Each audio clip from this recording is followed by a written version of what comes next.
Donc, j'aimerais bien commencer avec un petit survol de votre parcours et comment vous vous êtes rendu à où est-ce que vous êtes aujourd'hui. So, Michael, why don't you get us kicked off here? Sure. Entrepreneurship for me started very young, right? I registered my first business when I was 15 years old, and my dad showed me how to do it, and it was like bled throughout my entire family when it comes to entrepreneurship. All my siblings have their own businesses, and it really started at a very young age. Um, After university, I then actually spent about 7 years in two Fortune 500 companies. So I did a leadership development program at PepsiCo. I got to work in finance, marketing, sales, ops, and a rotational program there for about 7 years.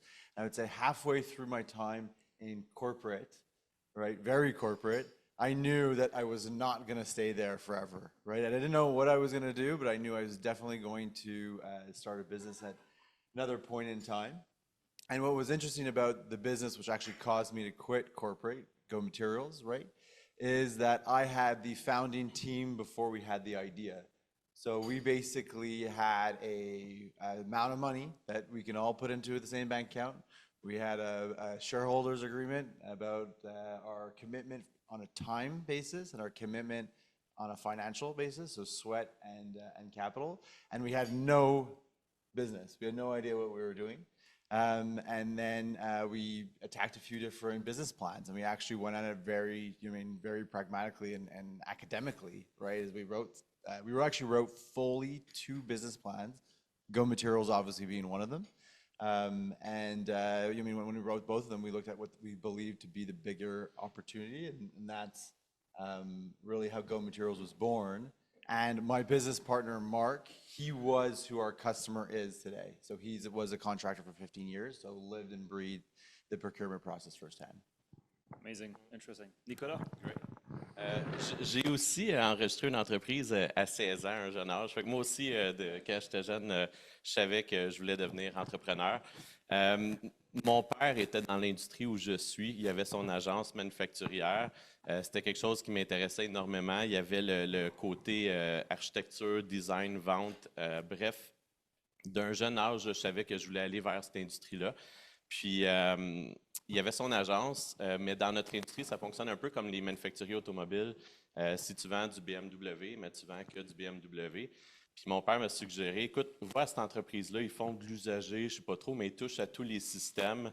Tu vas apprendre, puis après ça, tu vas pouvoir venir travailler avec nous. Fait que je suis entré chez Réseau Bureautique en tant qu'employé pour apprendre. Puis en arrivant là, je suis quelqu'un de très compétitif dans la vie, je suis un sportif et tout. Fait que rapidement, j'ai monté les échelons et tout, puis j'ai adoré le concept. Ça m'a vraiment conquis de savoir que c'est pas une place qui font de l'usager, c'est une place où ils font de la... À ce moment-là, on parlait de recyclage. Aujourd'hui, on parle plus de revalorisation. Mais ils vont vraiment réusiner le produit. Puis, j'étais quelqu'un de grano dans la vie, fait que ça m'intéressait beaucoup plus que l'entreprise simple de revendre et tout. Bref, j'ai avancé dans l'entreprise, puis à un certain moment, c'était le temps de s'asseoir puis de parler de boni de performance. Puis j'ai demandé d'avoir des actions plutôt que d'avoir un chèque. Ça a comme surpris le fondateur. Sur le coup, c'était comme non, on ne touche pas à ça. Puis après, je pense qu'il a réalisé rapidement que de son côté, il y avait deux choix. Parce que de mon côté, en termes de gestion de risque, je me disais, OK, soit que je pars mon entreprise dans ce concept-là, parce que je trouvais ça hyper intéressant, ou j'embarque dans l'entreprise dans le but de l'acheter. Je pense qu'il a réalisé rapidement que soit qu'il y avait une relève assurée devant lui, ou sinon un compétiteur en devenir. Bref, on s'est entendu.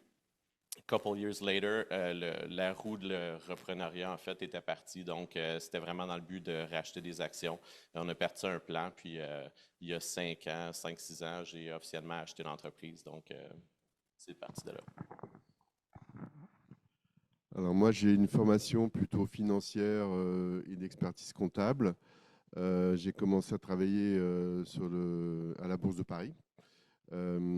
Et aussi, je voyais plein de gens qui gagnaient beaucoup d'argent facilement, mais qui ne créaient pas grand-chose. Et ayant fondamentalement, au fond de moi-même, l'envie de travailler en entreprise et de un jour avoir ma société, j'ai quitté la bourse alors que j'étais très bien payé pour gagner 2 fois moins dans l'industrie. Et j'ai commencé dans l'industrie pharmaceutique, d'un poste de CFO.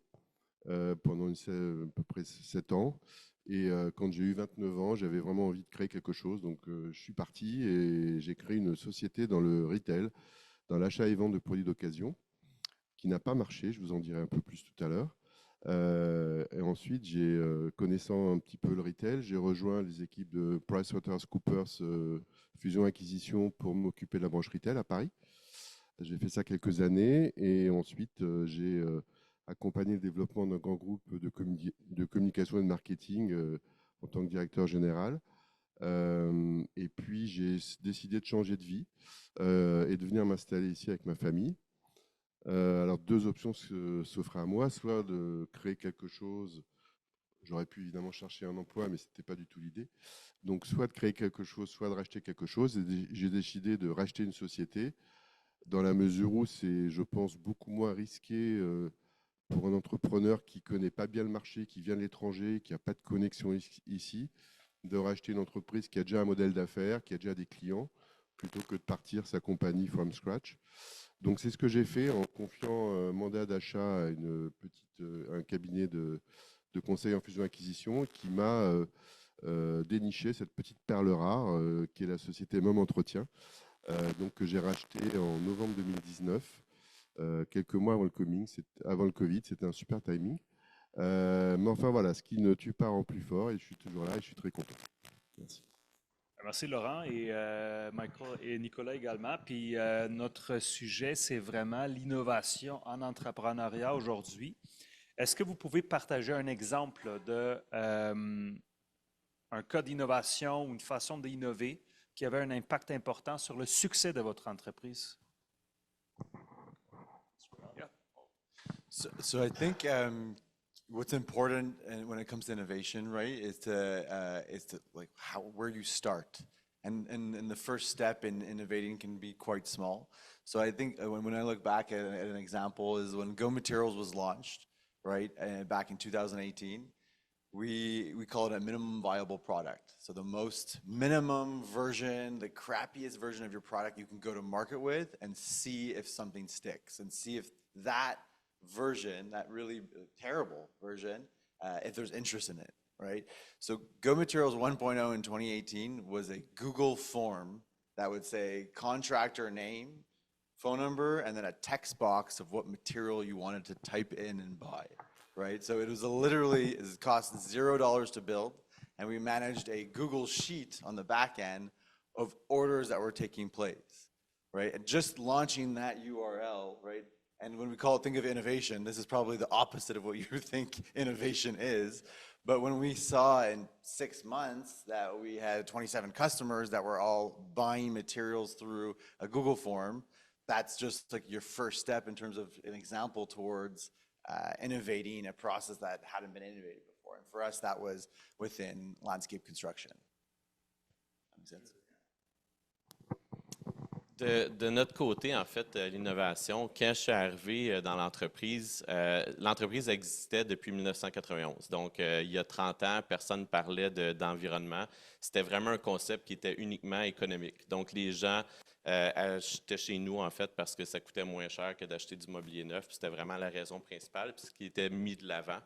Quand on est arrivé, de mon côté, ce qui m'intéressait, c'était le côté environnemental. Puis c'est ça que je décidais de pousser un peu plus.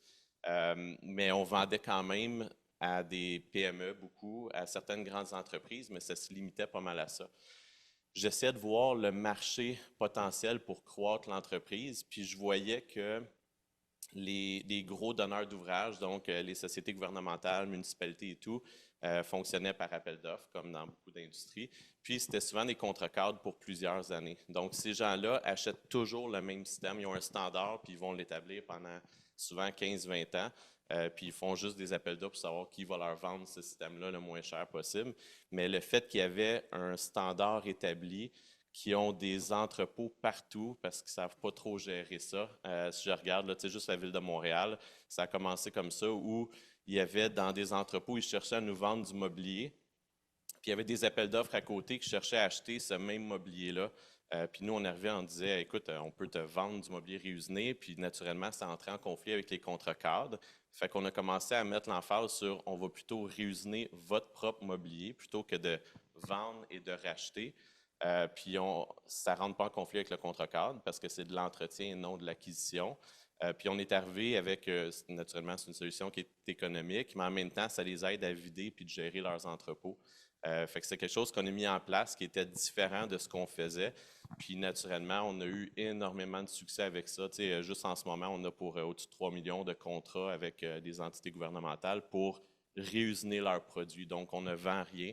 C'est vraiment juste un service utilement qu'on offre. Fait qu'il y a un potentiel immense. On est en train de travailler des gros projets avec certaines entités, dont Hydro-Québec. On parle de dizaines de milliers de postes de travail. Il y a beaucoup de choses qui s'en viennent, fait qu'il y a un potentiel, mais qui était complètement différent de ce qu'on faisait avant, qui était de vendre du mobilier. Fait que c'est ça qui a un peu innové chez nous. Moi, je vais tout d'abord partir d'un échec que j'ai connu il y a presque 30 ans, en 1996, lorsque j'ai créé la société, à l'époque qui s'appelait Ocatop en France, qui était une enseigne d'achat et vente de produits d'occasion entre particuliers, où la particularité du modèle, c'est qu'on achetait content tout de suite le produit qu'apportait le particulier. Et c'était une très bonne idée, sauf qu'elle n'avait pas un bon timing, c'était arrivé trop tôt. Aujourd'hui, maintenant, il y a beaucoup de sociétés qui font ça, mais à l'époque, il y a presque 30 ans, c'était très innovant. Il n'y avait pas un bon timing, et puis voilà, l'économie circulaire n'était pas aussi développée qu'aujourd'hui. Et donc, lorsque j'ai recherché, je reviens maintenant quelques années en arrière, une société à acheter ici, j'ai voulu essayer d'identifier une société qui était peu susceptible d'être remise en cause, dont le business model puisse être remis en cause par un nouvel intervenant. À l'époque, dans mon métier d'achat et vente de produits d'occasion, il y a eu l'émergence de sociétés de plateformes comme Kijiji ou eBay, où les particuliers se vendaient entre eux. Donc, je me suis retrouvé à avoir un magasin qui était vide à l'époque. Donc, évidemment, ça peut pas fonctionner. Donc, et puis dans le retail, on a vu l'arrivée d'Amazon, etc., qui a complètement modifié le marché.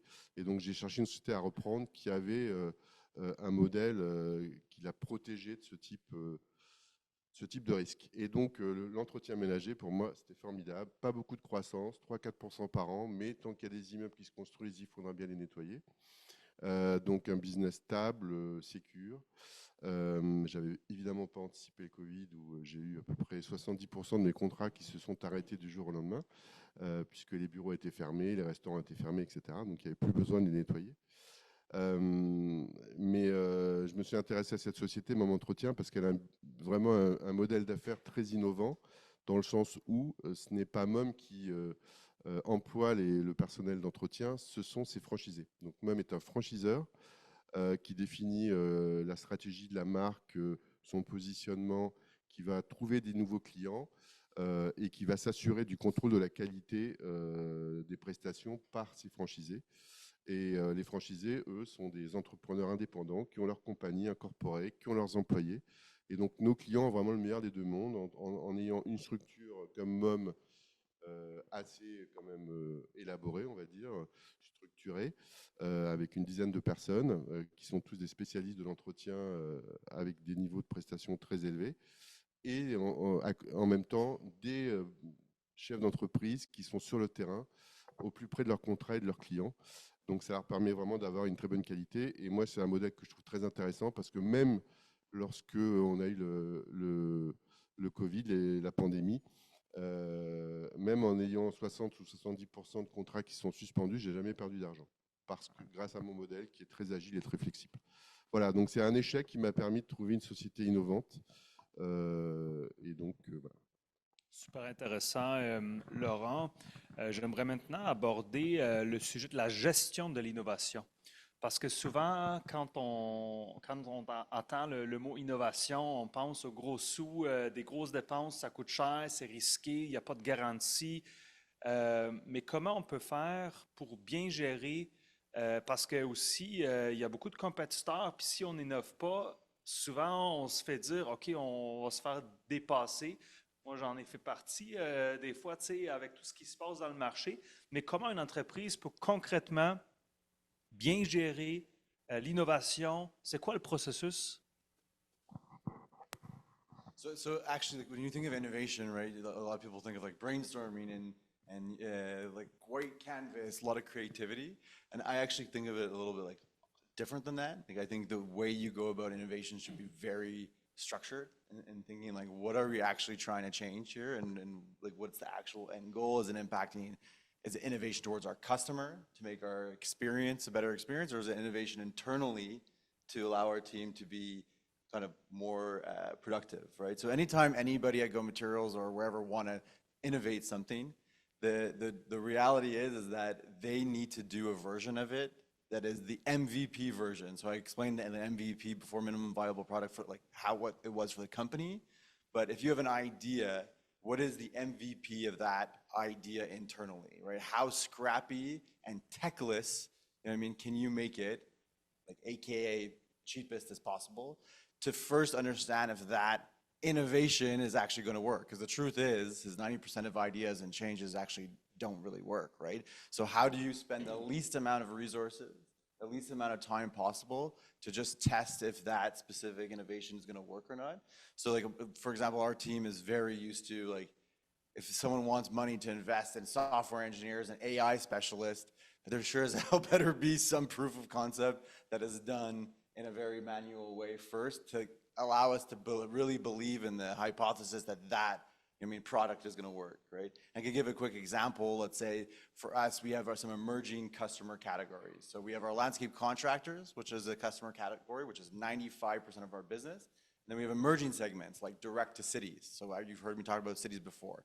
Right now we have retail, so garden center at Lowe's, right? These are all emerging customer segments, but they're very expensive to work with. So how we need to test that is, let's test with one and just see what happens. Let's not build the API that's going to integrate our inventory platforms. Let's just try to sell to one, and if something sticks and it starts moving, okay, well then let's have a conversation about, allocating more dollars to it. And then if you have proof of concept that you want to allocate more dollars to it, then you call Peter and you get 50% of it covered by some sort of grant. De notre côté, on n'était pas entreprise fancy à avoir un Google Sheet à travailler, mais nous, naturellement, c'est manufacturier, donc il n'y a rien de technologique dans ce qu'on fait. L'innovation, la gestion de ça, c'est surtout ce que j'ai vécu, c'est d'arriver dans une entreprise où le staff qui est là sont là depuis 15-20 ans. C'est vraiment des gens qui ont leur façon de faire, puis qui pensent que c'est la meilleure façon. À travers des années. Puis, moi, quand je suis arrivé là, c'était vraiment, je remettais tout en question. Puis même encore aujourd'hui, on a fait faire un audit sur notre efficacité opérationnelle de l'usine pour voir notre processus, de quelle façon il était établi. Vraiment dans le but de se questionner puis voir, à chaque fois qu'on posait la question à quelqu'un, pourquoi est-ce que tu fais ça de telle façon? Puis la réponse, c'est ça fait 14 ans que je le fais comme ça. C'était vraiment ça qu'on entendait jour après jour. On a décidé de se questionner puis de surtout impliquer l'équipe. Parce que si en tant que direction, tu essaies d'imposer des façons de faire, écoute, les gens vont te regarder, ils vont dire non, écoute, on sait ce qu'on fait pas mal plus que toi en avant. Là. Donc, c'est vraiment d'impliquer tout le monde. Tu parlais de proof of concept, de vraiment montrer, écoute, regarde, teste-les de cette façon-là, puis reviens-nous avec ton feedback pour arriver à mettre en place des façons de faire qui sont plus efficaces. Fait que la gestion chez nous, c'était surtout l'innovation au niveau de nos façons de faire, de nos processus, mais en impliquant tout le monde de cette façon-là, puis en embauchant aussi des professionnels qui sont là pour nous aider. On a beau s'asseoir et essayer de faire tout ça à notre façon, mais avec des firmes qui viennent, qui sont spécialisées. Tu parlais justement de Peter qui t'aide de ton côté, mais ça aide beaucoup à évoluer puis, de ce côté-là, mais d'impliquer l'équipe fait une énorme différence. Dans notre métier de l'entretien, évidemment, c'est un métier de service. Il n'y a pas vraiment de dépenses de R&D, de grandes découvertes à faire. Donc, c'est vraiment un sujet de performance quotidienne pour répondre aux demandes de nos clients. Donc, nous, notre façon de rester à l'écoute de ce qui se passe et de trouver les meilleures solutions, c'est de faire une réunion hebdomadaire. Donc, on a une réunion hebdomadaire avec toutes nos équipes où j'encourage vraiment chacun à parler de tout tout ce qui le préoccupe ou toutes les idées qu'il peut avoir pour essayer d'améliorer notre fonctionnement et la qualité de nos prestations. C'est grâce, par exemple, à une réunion comme ça, qu'on a détecté un produit de nettoyage qu'on n'utilisait pas, qui est très innovant, qui est en plus fabriqué au Québec, c'était une science. Donc voilà, c'était quelque chose qu'on n'avait pas du tout sur notre radar, et c'était un de nos employés qui nous en a parlé, et on a creusé le sujet. On a trouvé ça que c'était très pertinent pour nous de le proposer dans notre réseau et de l'imposer à nos franchisés. Voilà. Et puis on a aussi une sorte de boîte à idées où chacun, que ce soit nos employés ou nos franchisés, sont encouragés à nous faire des suggestions d'amélioration, que ce soit dans les techniques d'entretien, de nettoyage, pour être toujours plus performant. Voilà. C'est vraiment la performance qui nous anime. Voilà. Et je dirais que une façon d'encourager l'innovation, c'est de dire que l'échec, évidemment, n'est pas grave, dans la mesure où c'est en échouant qu'on souvent on apprend le plus. Alors, il ne faut pas évidemment que ce soit des échecs répétitifs avec toujours les mêmes erreurs, mais je dirais que je rassure tout le monde dans ma société en leur disant que c'est pas grave d'échouer, ça arrive à tous, et c'est aussi comme ça qu'on grandit. Le temps commence à nous manquer, mais je veux quand même voir s'il y a peut-être une question que je peux prendre la salle, si jamais, avant que je pose ma dernière question. Donc, Bruce. Ma question, c'est pour Nicolas. Nicolas, étant donné qu'on est dans des milieux créneaux un peu similaires, toi dans les meubles reconditionnés, moi dans l'électronique, on n'est pas dans la distribution d'appareils neufs, des boîtes carrées, l'automatisation. Justement, sur le point de l'automatisation, est-ce que tu as regardé à essayer de rendre une partie des opérations automatisées? En fait, oui, quand je parle que on se remet tout le temps en question. Par contre, la portion que nous, on fait, on prend un produit qui est fini, on fait juste défaire la finition pour la refaire, mais cette portion-là de finition, chez le manufacturier, c'est presque toute manuelle aussi. Donc, la portion que nous, on retravaille, si on veut, c'est vraiment à peu près la seule section manuelle que le manufacturier va faire. Il y a notre ligne de peinture qu'on pourrait automatiser. Donc, c'est vraiment la seule chose. C'est quelque chose qu'on a regardé. Ça ne valait pas la peine au moment où on l'a regardé, l'investissement par rapport au gain. Par contre, c'est quelque chose, quand je parlais, que je me re-questionne, mais écoute, 5 ans après, on est en train de réévaluer ça encore, à voir si, avec les temps qui changent, pénurie de main-d'œuvre et tout, de voir si c'est justement pertinent de refaire l'exercice. Donc, oui, on est tout le temps en train de chercher des façons de faire, mais la portion de travail qu'on fait, c'est très manuel, puis ça va probablement rester très manuel pour beaucoup d'années à venir. Merci pour la question. Et s'il y aurait une phrase, une citation, un key takeaway que vous aimeriez que la salle retienne, ça sera quoi? It's just the idea of don't overcomplicate it, right? Like we could get very scared with, I mean, all the changes that are happening from a technology standpoint, the speed at which things are happening. But there's always a first step, right? There's running the 3K before running a marathon. Like, so what is that? I mean, walk before the longer race. What does that even look like? And to make sure that as long as you're taking steps forward towards innovating, then you're going in the right direction. De mon côté, c'est surtout de ne pas se limiter à ce que notre industrie dicte. Comme je disais, à la base, on vendait du mobilier. Mais de think outside the box, de voir qu'il y a moyen de modifier le modèle d'affaires sans complètement le transformer aussi, en ajoutant des axes différents. Donc, c'est ça que je mettrais. Puis, j'ai sorti une quote que je vais me permettre. En fait, William McDonough, qui est Cradle to Cradle, que sûrement beaucoup de gens connaissent ici, il mentionne souvent que « remaking the way we make things », mais moi, j'ai modifié ça un peu à ma façon en disant, la façon que je le vois, c'est vraiment de rethinking the way we do things. Ça aussi, ça fait partie des choses à considérer qu'on peut faire évoluer nos façons de faire. Moi, je dirais tout simplement test and learn. Voilà, quand on n'est pas dans un domaine très tech où il y a beaucoup d'innovation naturelle, l'innovation est est absolument nécessaire pour survivre. Dans un métier de service comme le mien, c'est vraiment test and learn, c'est peu coûteux, peu risqué, et c'est pas forcément trouver la grande idée qui fait le plus souvent progresser, c'est souvent l'addition de petits progrès qui, in fine, font la différence. Voilà.